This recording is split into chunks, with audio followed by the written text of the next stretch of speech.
ಕುಡಿತಾನೆ ಆಗಲಿ ಅಥವಾ ಯಾವುದೇ ದುಶ್ಚಟ ಆಗಲಿ, ಈ ದೇವರ ಮುಂದೆ ಕರ್ಪೂರ ಹಚ್ಚಿ ಆಣೆ ಮಾಡಿ ಆ ದುರಭ್ಯಾಸವನ್ನು ಬಿಟ್ಟರೆ ಮುಗೀತು. ಮಾತು ತಪ್ಪೋ ಮಾತೇ ಇಲ್ಲ. ಅಕಸ್ಮಾತ್ ದೇವರಿಗೆ ಕೊಟ್ಟ ಮಾತು ತಪ್ಪಿದ್ರೆ ಮುಂದಾಗೋ ದುರಂತವನ್ನ ಯಾರೂ ಊಹೆ ಮಾಡೋದಕ್ಕೂ ಕಷ್ಟ.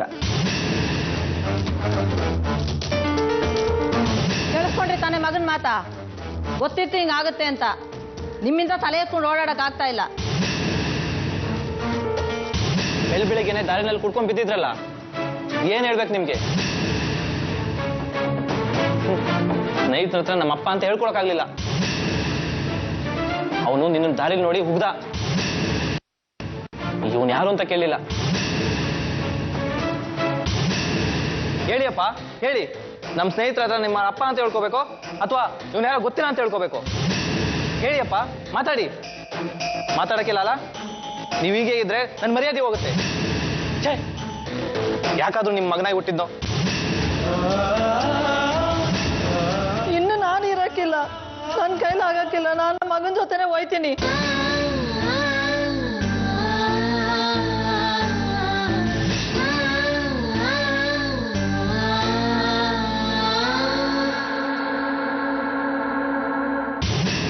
ಆಗ ಕೆಂಪೇಗೌಡರಿಗೆ ನೆನಪಾಗಿದ್ದೇ ಇಲ್ಲಿನ ಶಕ್ತಿ.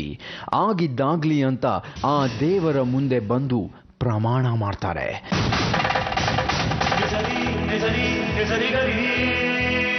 ಈ ಜಾಗದಲ್ಲಿ ಕರ್ಪೂರ ಹಚ್ಚಿ ಆಣೆ ಮಾಡಿದ್ರೆ ಸಾಯೋ ತನಕ ಕುಡಿಯೋ ಹಾಗಿಲ್ಲ. ಅಕಸ್ಮಾತ್ ಕುಡಿದ್ರೆ ಎಂಥ ಅಪಾಯ ಆಗತ್ತೆ ಅನ್ನೋದು ಕೆಂಪೇಗೌಡರಿಗೆ ಗೊತ್ತಿತ್ತು. ಆದರೂ ಕರ್ಪೂರ ಹಚ್ಚಿ ಪ್ರಮಾಣ ಮಾಡಿಯೇ ಬಿಡ್ತಾರೆ.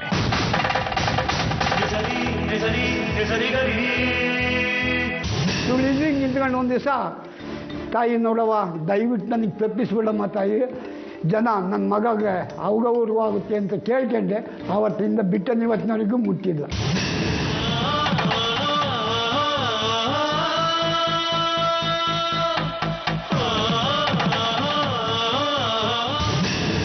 ಇಡೀ ದಿನ ಕುಡ್ಕೊಂಡೇ ಇರ್ತಿದ್ದ ಕೆಂಪೇಗೌಡರು ಈ ಶಕ್ತಿಯ ಹೆಸರಲ್ಲಿ ಕುಡ್ತಾ ಬಿಟ್ಟು 35 ವರ್ಷಗಳೇ ಕಳೆದು ಹೋಗಿವೆ. ಇವರ ಮಗ ಈಗ ಓದಿ ದೊಡ್ಡ ಹುದ್ದೆಯಲ್ಲಿದ್ದಾರೆ. ವರ್ಗದಲ್ಲಿ PhD ಮಾಡಿದ ನನ್ನ ಮಗ. ಮಾಡಿ ತೆಂಗಿನ ಗಿಡ ರಿಸರ್ಚ್ ಮಾಡೋಕ್ಕೆ ಹೋಗಿದ್ದನು. ಅಲ್ಲೇ ಇದು ಮಾಡಿ ಈಗ ಮಂಡ್ಯದಲ್ಲಿ ಭತ್ತ ರಿಸರ್ಚ್ ಮಾಡ್ತಾ ಇದ್ದಾನೆ. ಇದೆಲ್ಲ ಆಗಿದ್ದು ಇಲ್ಲಿರೋ ವಿಶೇಷ ಶಕ್ತಿಯಿಂದ. ನಂಬಿದವರಿಗೆ ಅಷ್ಟೇ ಒಳ್ಳೆಯದನ್ನು ಮಾಡೋ ಈ ದೇವರನ್ನ ಜನ ತುಂಬಾ ಭಯ ಭಕ್ತಿಯಿಂದ ಪೂಜೆ ಮಾಡೋದು ಇದೇ ಕಾರಣಕ್ಕೆ. ಇಲ್ಲಿ ನಡೆಯೋ ಜಾತ್ರೆ ಕೇವಲ ಉತ್ಸವ ಅಲ್ಲ, ಅದೊಂದು ಶಿಸ್ತುಬದ್ಧ ಸಂಪ್ರದಾಯ. ಈಗಾಗಲೇ ಹೇಳಿರೋ ಹಾಗೆ ಕಂಬ ನೆಡೋದ್ರಿಂದ ಈ ಆಚರಣೆ ಆರಂಭ ಆಗತ್ತೆ.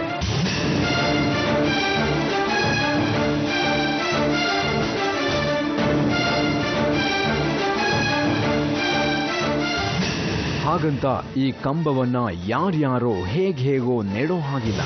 ಇದನ್ನ ಇಲ್ಲಿನ ತಳವಾರ ನಾಯಕ ಜನಾಂಗದವರೇ ತಲೆ ತಲಾಂತರದಿಂದ ನಡೆಸ್ಕೊಂಡು ಬಂದಿದ್ದಾರೆ.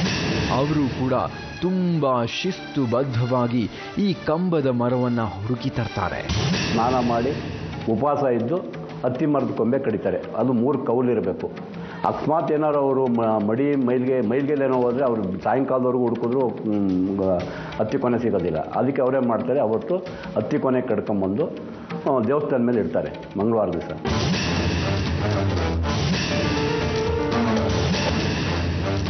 ಈ ಕಂಬ ನೆಟ್ಟ ತಕ್ಷಣ 33 ಹಳ್ಳಿಗಳಲ್ಲಿ ಕೌಂಟ್ ಡೌನ್ ಸ್ಟಾರ್ಟ್ ಆಗುತ್ತೆ. ಯಾವ ಊರಲ್ಲಿ ಯಾರು ಸಾಯ್ತಾರೆ ಅನ್ನೋ ಆತಂಕ, ಕುತೂಹಲ ಶುರುವಾಗತ್ತೆ. ಕೊನೆಗೂ 20 ದಿನಗಳಲ್ಲಿ ಒಂದು ಕಂಬದ ಹೆಣ ಅಂತ ಬಿದ್ದೇ ತೀರತ್ತೆ. ಕಂಬ ನೆಟ್ಟ 15 ದಿನಕ್ಕೆ ಜಾತ್ರೆ ಆರಂಭ ಆಗತ್ತೆ. ಅಲ್ಲಿ ತನಕ ಪ್ರತಿದಿನ ಇಲ್ಲಿ ಕೋಲಾಟದಂಥ ಕಾರ್ಯಕ್ರಮಗಳು ನಡೀತಾವೆ. ಇಲ್ಲಿ ಈ ದೇವರ ಜಾತ್ರೆ ಆರಂಭಕ್ಕೆ ಮೊದಲು ಒಂದು ವಿಶೇಷ ಆಚರಣೆ ನಡೆಯುತ್ತೆ. ಬೆತ್ತಲೆ ಬಾಲಕನೊಬ್ಬನನ್ನ ಏಣಿಗೆ ಕಟ್ಟಿ ಮೆರವಣಿಗೆ ಮಾಡ್ತಾರೆ. ಇದು ಏಣಿ ಬೇತಾಳ ಅನ್ನೋ ಅಪರೂಪದ ಪೂಜಾ ವಿಧಾನ.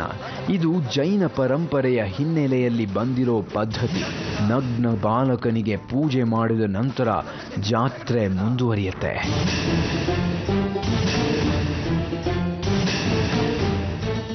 ಈ ಶಕ್ತಿಯ ಆಚರಣೆಯ ವಿಶೇಷ ಒಂದೆರಡಲ್ಲ, 100 ಮಣ್ಣಿನ ಕೊಡಗಳಲ್ಲಿ ಮಡೆಯನ್ನ ಬೇಯಿಸೋ ಪದ್ಧತಿ ನಿಜಕ್ಕೂ ಆಶ್ಚರ್ಯ ಹುಟ್ಟಿಸುವಂಥದ್ದು.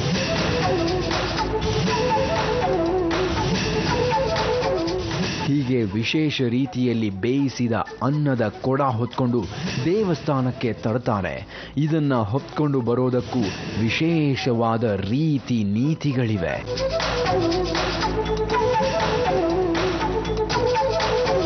ರೇಷ್ಮೆ ಸೀರೆನೇ ಹಾಕಿದ್ರು ಉಟ್ಕೊಂಡು ತಲೆಗೆ ಪೇಟ ಸುತ್ಕೊಂಡು ಗಂಡಸರು ಇವೆಲ್ಲ ತಗೊಂಡು ಬರಬೇಕು ಅವರು. ಇದು ಹಂಗೆ ಆಚರಣೆಗಳು ನಡ್ಕೊಂಡು ಹೋಗ್ತಲೇ ಇರ್ತವೆ. ಅಲ್ಲಿ ಬಿದ್ದಿರೋಕ್ಕಾದು, ಆಮೇಲೆ ತಾಳಿ ಕಟ್ಕೊಂಡಿರೋಕ್ಕಾದು, ಹಿಂದೆ ಯಾರು ಇದು ಮಾಡೋಂಗಿಲ್ಲ, ಎಲ್ಲ ಶುದ್ಧವಾಗೇ ಇರಬೇಕು. ಆಮೇಲೆ ಬೆಳ್ಳು ಮೋಟಾಗಿರೋಂಗಿಲ್ಲ, ಎಲ್ಲ ಕ್ಲೀನಾಗಿರಬೇಕು. ಯಾರು ಒಂಚೂರು ಏನು ಮೊಯ್ಲು ಮುಟ್ಟಿಗೆ ಮಾಡ್ಕೊಂಡಂಗೆ ಅಚ್ಚುಕಟ್ಟಾಗಿ ಬಂದು ಆ ಅಮ್ಮನ ಮಡೆ ಹೊರಬೇಕು.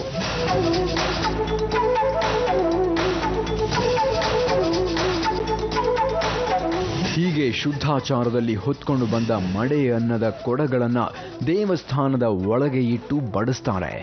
ನಂತರ ದೇವಸ್ಥಾನದ ಬಾಗಿಲು ಹಾಕ್ತಾರೆ. ಆ ಸಂದರ್ಭದಲ್ಲಿ ಯಾರೂ ಒಳಗಡೆ ಇರೋ ಹಾಗಿಲ್ಲ. ಒಳಗಡೆ ತುಂಬ ಶಾಸ್ತ್ರೋಕ್ತವಾಗಿ ಅದು ಯಾರೂ ಇಲ್ಲಿವರೆಗೂ ನೋಡೋಕ್ಕೆ ಸಾಧ್ಯತೆ ಇಲ್ಲ. ಒಳಗಡೆ ದೇವರ ಗರ್ಭಾಂಕಣದಲ್ಲಿ ನಡೆಯುತ್ತೆ ಅದು. ಅದು ತುಂಬ ವಿಶೇಷವಾದ ಶಿವನಿಗೆ ಸಲ್ತಕ್ಕಂಥ ಪೂಜೆ ಅಂತ ಹೇಳ್ತಾರೆ. ಕಣ್ಣಿಂದ ಇಲ್ಲಿವರೆಗೂ ನಾವ್ಯಾರು ನೋಡಲಿಕ್ಕೆ ಸಾಧ್ಯತೆ, ಅದನ್ನು ಕೇಳಲೂಬಾರ್ದು. ಆ ಮಡತೆಯನ್ನು ಸ್ನಾನ ಮಾಡ್ಕೊಂಡು ಬಂದು ಎಲ್ಲ ಇದು ಆಗಿ ಎಲ್ಲ ಪ್ರಸಾದವನ್ನು ಅಲ್ಲಿಟ್ಟು ಆ ದೇವರಿಗೆ ಅರ್ಪಣೆ ಆದಂಥ ನಂತರ ನಾವೆಲ್ಲ ಹೊರಟೋಗ್ಬಿಡ್ತೀವಿ. ಬಸವನಗುಡ್ಡೆ ಸುತ್ಕೊಂಡು ಮತ್ತೆ ದೇವ್ರ ಊರೊಳಗೆ ಹೊರಟೋಗುತ್ತೆ. ಆವಾಗ ವನಾದೇವಿಯು ಎಲ್ಲ 33 ಏನು ದೇವತೆಗಳಿದ್ದಾವೆ ಆ ಗಣಗಳಿಗೆಲ್ಲ ಊಟ ಹಾಕ್ತಾಳೆ ಅಂತ ಹೇಳಿ ಒಂದು ಪ್ರತೀತಿ ಇದೆ. ಎಲ್ಲ ಗಡಿಗೆಗಳು 3 ಬೆರಳು ಇಟ್ಟಿರ್ತಕ್ಕಂಥ ಒಂದು ಸಿಂಬಲ್ ನಮಗೆ ಕಂಡುಬರುತ್ತೆ. ರಾತ್ರಿ ಬಡಿಸಿಟ್ಟು ಬಂದ ಮಡೆ ಅನ್ನದಲ್ಲಿ ಯಾರೋ ಬೆರಳಾಡಿಸಿದ ಗುರುತು ಇರುತ್ತೆ. ಇಂಥ ಸಾಕಷ್ಟು ವಿಸ್ಮಯಗಳು ಇಲ್ಲಿವೆ.